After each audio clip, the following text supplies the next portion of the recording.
building up a platform where hope can Welcome back to the Nikki Clarke Show. So good to see you. I am your host and producer, Dr. Nikki Clarke, and I'm excited to be back because we have an incredible interview for you today. The show is about celebrating inspiring stories, visionary leaders sharing their stories, and conversations that empower people to live with purpose and authenticity. And today's guest is Dr. Stephanie Byerly, an anesthesiologist, certified life leadership, women-centered, and trauma-informed coach. And she's recognized as an associate certified coach by the International Coaching Federation. Dr. Byerly is the founder of the Unnumb Method and the Unnumb Collective. And what Dr. Stephanie beautifully does is she helps women who feel numb and disconnected become unapologetically themselves and helps them to live their fullest life. So please welcome Dr. Stephanie Byerly. Thank you so much. Thank you. I'm very glad to be here. Thank you. It's really an honor to have you. I'm so happy that you are here to share some of the gems that you've been working on over the past little while. And we had an incredible conversation leading up to this interview. And I really appreciate everything that you shared with me. Thank you. Likewise. We shared a lot in that brief conversation. A brief conversation, yes. Many parallels, so I appreciate it. But for those who don't know, please tell us a little bit about your journey from medicine to coaching and leadership. So I still practice as a physician, and I was previously in academic medicine for 25 years. So was a professor, did all the things, had just about every job that you could have in leadership within an academic institution, besides being a chair of a department. And I had had a lot of life experiences, and many of them were traumatic. And I, at a point probably about 7 years ago now, when going through another huge life transition, I thought, you know what? I have to help women in a different way. I love what I do. I take care of primarily women as an obstetrical anesthesiologist, very sick women and having babies, and I want to help them in a different way. And I did not know what that was. I thought, should I go to Africa and take care of pregnant women there? And a friend of mine said, she's like, you need to be a coach. And in the physician community prior to COVID, there wasn't a lot of coaching unless it was punitive. So if you were in trouble as a physician, if you were a disruptive physician, you got sent to coaching. And so it wasn't something that was well known then. And so I was like, what is a coach? And so when I started exploring it, I was like, this is it. This is the next piece. And so I transitioned 3 years ago to private practice anesthesiology so that I would have more time for my coaching and speaking and authoring and all the things. And so loving coaching, high achieving women that are pretty much disconnected from themselves and everyone around them. They're stuck. They conquered, they achieved, they did it all. They did all the things they were told they were supposed to do to have this amazing life. And when you get to like 38, 39, 40 and on, you start to realize like, so I did it all that I was supposed to do, and what is wrong with me? Like, I'm not happy, I'm not sad.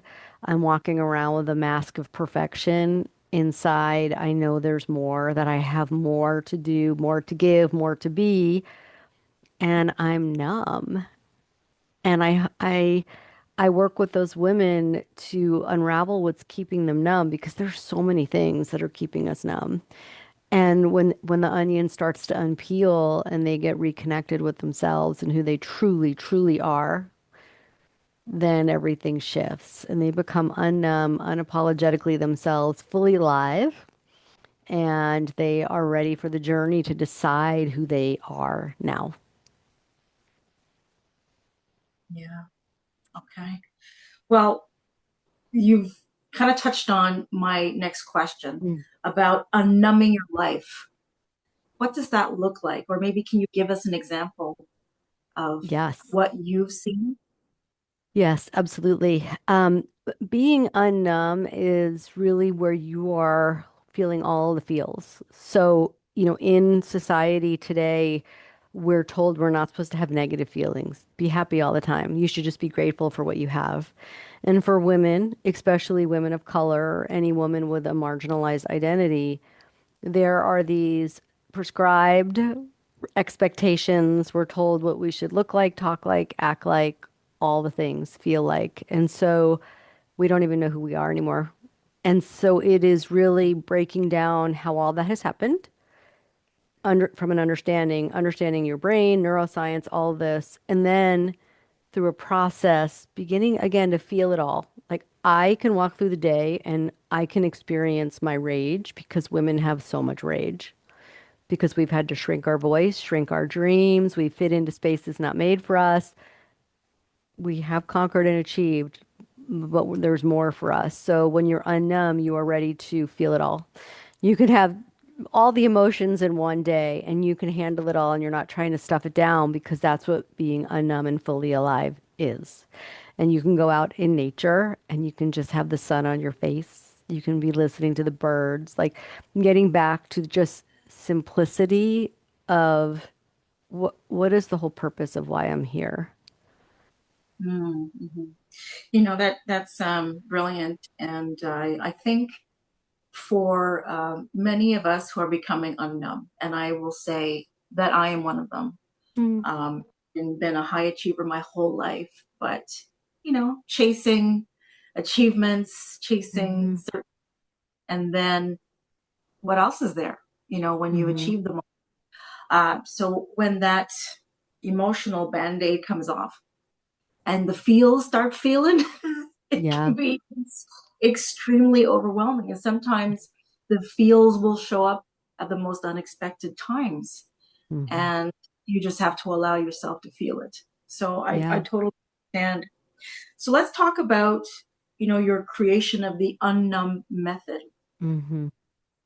Tell us more about So that. when I started my coaching journey, I started out as a life coach and I learned some amazing techniques about how do you slow down enough to actually understand what your brain is doing and understand that you and I could have the same thing happen to us, and I'm going to have different thoughts about it than you are. And it's all going to be based on my life experiences, what I've been socialized to believe, just all the things.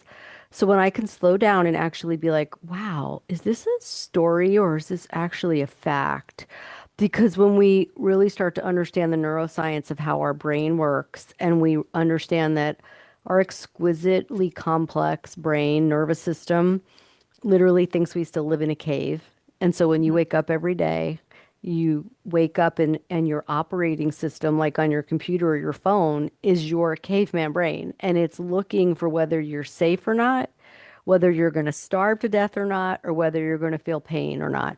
That's kind of it.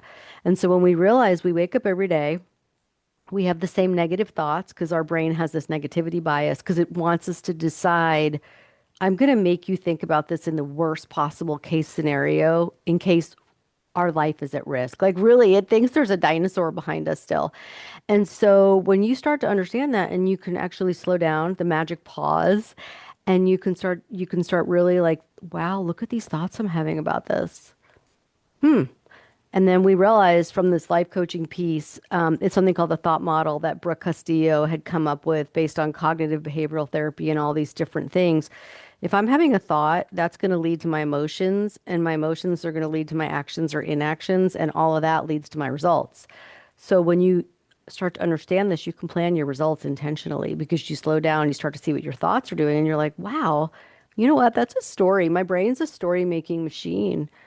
It's not a Mm-hmm. fact. Is there a way I can think differently about this? So you start to be able to not have that negative swirling constantly where you can actually catch it, break it down and use this thought model. So that was like, wow, this is pretty incredible that I can actually really not just react. I'm responding from a place of intention.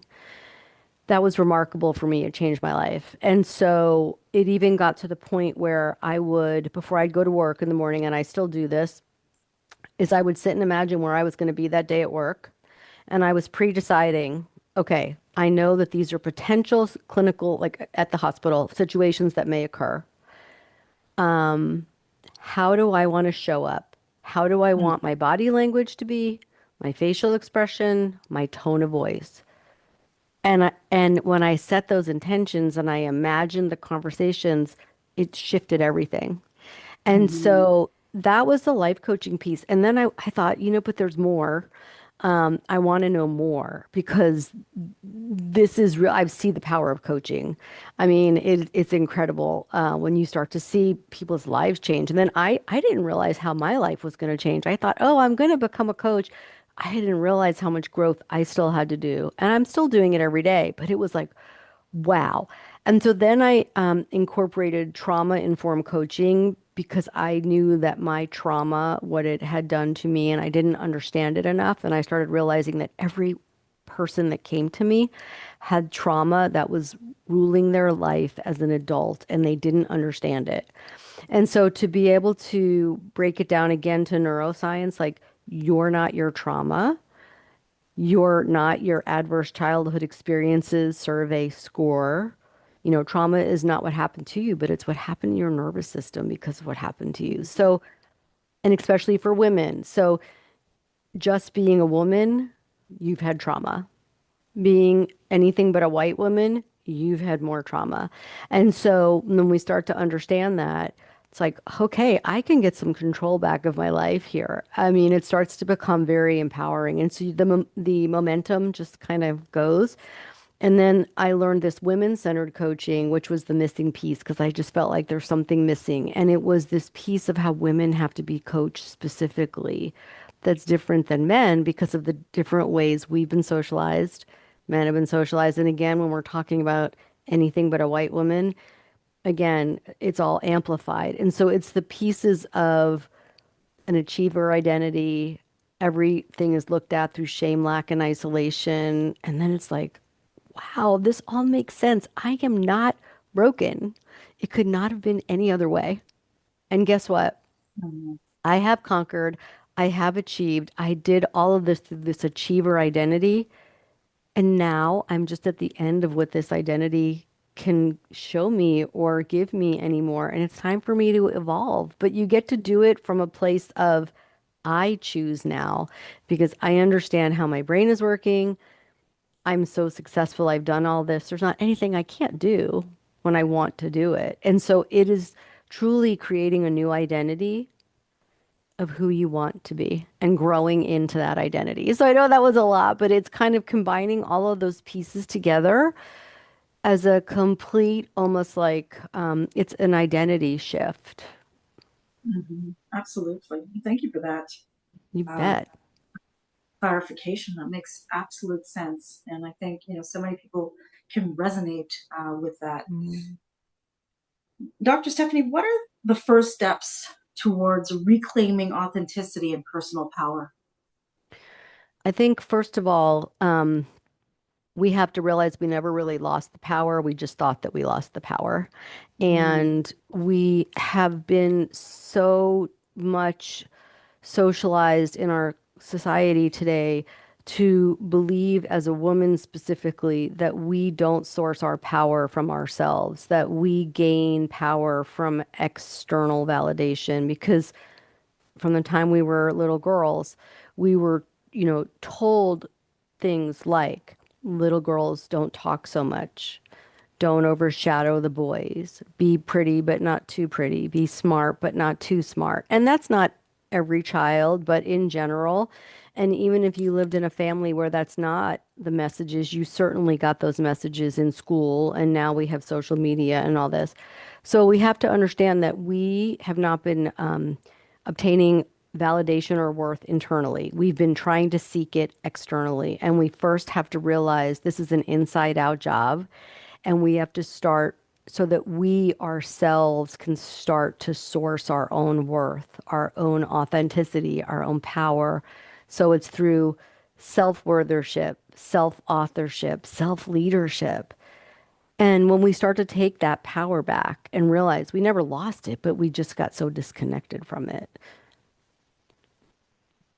So true. And yeah, I think too that there is this idea that women have been socialized to believe that the validation is focused on male centeredness. What Mm, the expectation of how women are to provide or to support or nurture the male. So mhm, yeah, absolutely. mhm. Which is my question: how can women overcome self doubt and imposter syndrome?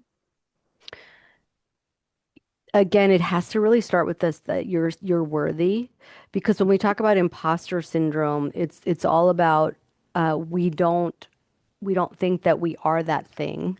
So, for instance, say I got asked to do a big talk. Could get into imposter syndrome and think, oh my gosh, they picked me by accident, right? And they're going to figure it out, and I'm going to do a terrible job. So it's almost like a self-fulfilling prophecy where we start to think we are not worthy because we're not sourcing it from ourselves at all.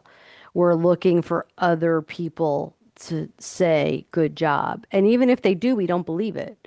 So most women, will get a compliment or an accolade like congratulations on this award, and it's almost like, "Oh, thank you." And it's almost like, "Well, of course, like that's what I'm supposed to do." Not that it was an accomplishment, but this is the next piece of my achiever identity. And the achiever identity has served us well. It has gotten us to where we are, and we have gained so much power. And again, we've done it in a way that has not been completely aligned with who we are as women. So we've taken so many wonderful characteristics of the masculine energy of, very strategic, linear thinking, set a goal, get there. Okay, now I'm going to move the goalpost because I don't feel anything from it. And let me see if the next achievement makes me feel worthy. So we have to really Mm, slow down and say, this isn't going to be a quick process. I need to start actually understanding that I've been sourcing this, trying to source it externally. I've been trying to take care of everybody else and have them tell me, oh, thank you. Thank you for taking care of me. Great job. It never is what we want. So we get get that. angry, right? We never get. It's because it's complicated because we're actually giving more than we need to give, obviously, right? And we're expecting other people to validate us. So it's this process. And so really starting to look at your life and slowing down, pausing, and it doesn't mean blowing up your life. It just means like, wow, look what I have been doing. Look at these decisions I've been making and the mindset I've been making it in, and really starting to look at your life and go, okay, I'm going to focus on one thing, myself, right now. I'm going to realize setting boundaries is self-care and self-love, although we're told that it's selfish. So we have to understand all this that's being fed to us, and we have to slow down and go, I'm going to take a look at this and where did all this come from? And when Mhm. did I start like actually hearing these messages? And let me start thinking about how am I actually going to start taking care of me? So instead of abandoning myself, I'm going to get back in my body. I'm going to get out of my head because we live in our head and we don't live in our body because it's too painful to live in our bodies. It's too painful to feel because Mhm. we've shrunk our voice so much and we have squelched our dreams so much and we have fit into systems that were not made for us. And we're not only disillusioned and sad, but we're furious. And so Mm, it isn't acceptable for women to show anger or rage. And so we just stuff it down. Probably why so many of us have autoimmune diseases and so many things, because that energy gets trapped in our body. So it's just realizing that we've been performing for safety our entire life and slowing down and starting to realize I'm not broken. This can be different. What is one thing that I can start doing to actually nurture myself is that I'm going to go outside for 10 minutes and sit in the sun and listen to the birds. I'm going to stick my feet in the ground and get grounded with Mother Earth. Am I going to light a candle at night and put on, my favorite pajamas and just be? So it's Mm. these little teeny pieces because it isn't like all of a sudden tomorrow I'm going to be different. This is a complete identity change. And if you think about a caterpillar, right, when it goes into a chrysalis and it dissolves and it comes out to be a butterfly, that's what this is. It's a complete metamorphosis. And, inside the cocoon, it's probably a little bit painful in there while the caterpillar is dissolving, but we're literally breaking down neural pathways from all the years of our life that we've been told this or we've thought a thought enough times that it's actually become a belief in a neural pathway. So this is a process of unlearning and learning over and Mhm. choosing though. This time you get to choose. You get to choose. I love that. Um, Healing. Mm. When people make that decision to heal, um, how can they still pursue ambitious goals? You actually do it from a different way. So if Mm. you are in that place of this constant cycle of I'm achieving, I'm doing all the things, and I don't feel anything, when you start to do this process, this identity shift, and you become more aligned with yourself and what your true purpose is, you make decisions from a different place and you pursue different opportunities. And that doesn't mean you're not ambitious. In fact, you become very ambitious and you're doing it though from a place of alignment with yourself and your soul and who you truly are and who you're truly becoming. And that's very different because when you're in that gritty push energy and you're like, why isn't this working? Or it's working, but I don't feel anything. You get stuck in scarcity. And that energy of scarcity, the universe does not align with that. And so the things that you're wanting to happen the universe thinks you're not ready. Like you're not ready yet for that. And so when we start to understand that this is complicated, it isn't just like change your mindset, do this, say this. Yes, that's wonderful, but this is a process. This is literally becoming almost like a new person. And again, it doesn't mean blowing up your life, one small change at a time. I love that. We're coming to the close. Just a few more questions to ask you, Mhm. Dr. Stephanie. What advice would you give someone who feels stuck or disconnected from their purpose? I would say that you are part of a tribe of millions and millions of people that are in the same place. So, first, you're not broken. And this process helps you uncover what your true purpose is. And for women specifically, we were not really groomed to know our true purpose. So most women, we really only can even imagine 50% of our purpose.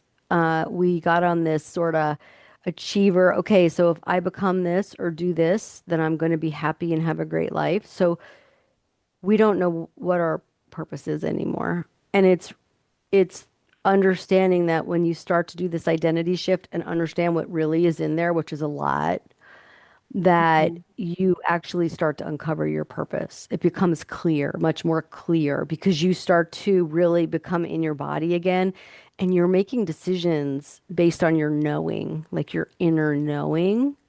And so it's a very different place to be making decisions from and sourcing your power from rather than this, okay, I'm setting this goal and I'm going to get there and then I'm not happy. So what's next? Right. And so we've all done that. I mean, we've all done that. And so just imagine what's possible when you're making decisions like this from a different place. Everything becomes possible.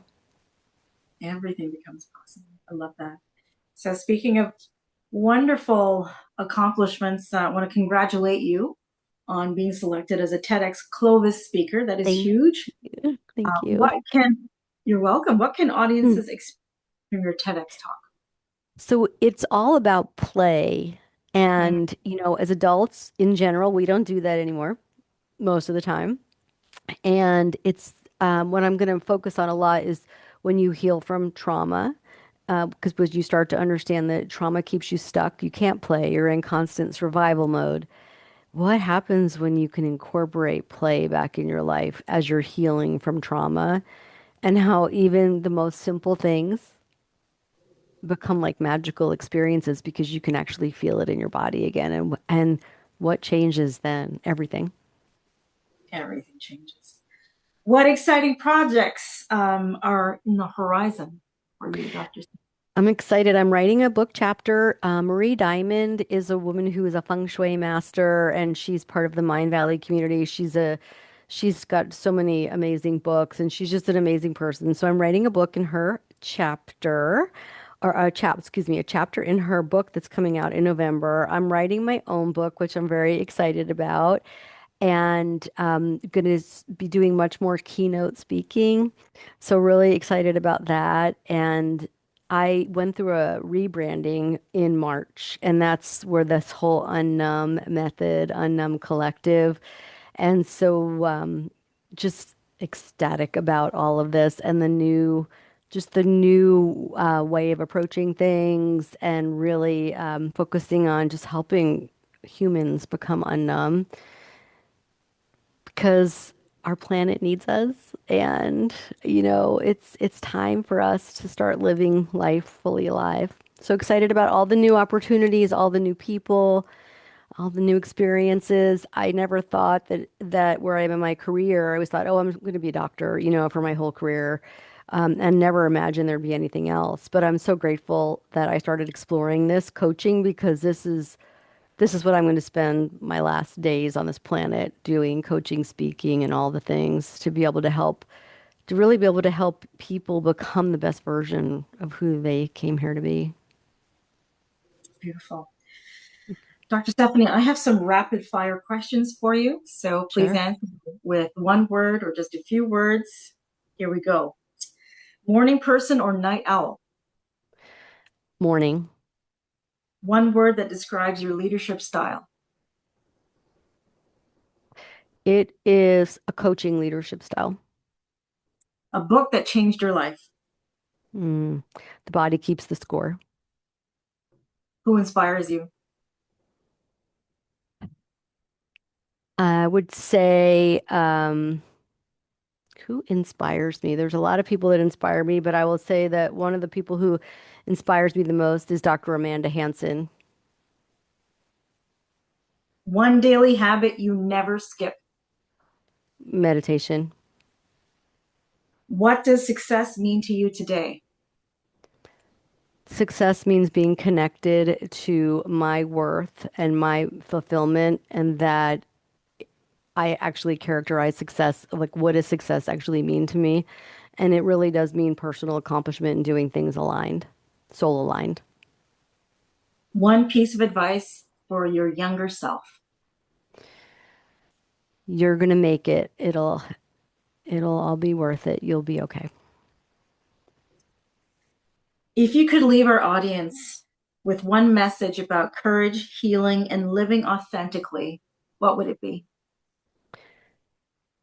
It is worth the discomfort of going through the process to being on the other side of that and actually feeling in your body again and living fully alive and unnumb. I love it. Dr. Stephanie Byerly, thank you so much for sharing your pearls of wisdom with us. And how can people reach out to you on social media, your website, and how can they get a copy of the books? So on social media, all of my handles are at Stephanie Byerly MD for LinkedIn and for Facebook and Instagram.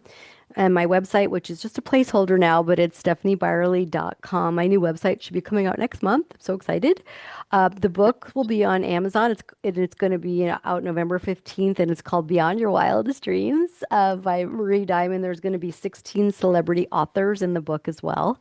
So it'll be on Amazon. And yeah, my TEDx talk is March 7th in Clovis, California. So I'm so excited in 2027. I'm so proud of you. Congratulations for all your success. And I look forward to having you back on the show, I guess, and again, and update us on everything that you're doing. Thank you, Dr. Stephanie Byerly, once again. Appreciate you. Thank you. Thank You're you. welcome. And thank you for stopping by and being inspired by this incredible conversation. Please reach out to Dr. Stephanie Byerly on social media. And remember, be empowered, be informed, and stay transformed. Thank you for watching. God bless. Do that.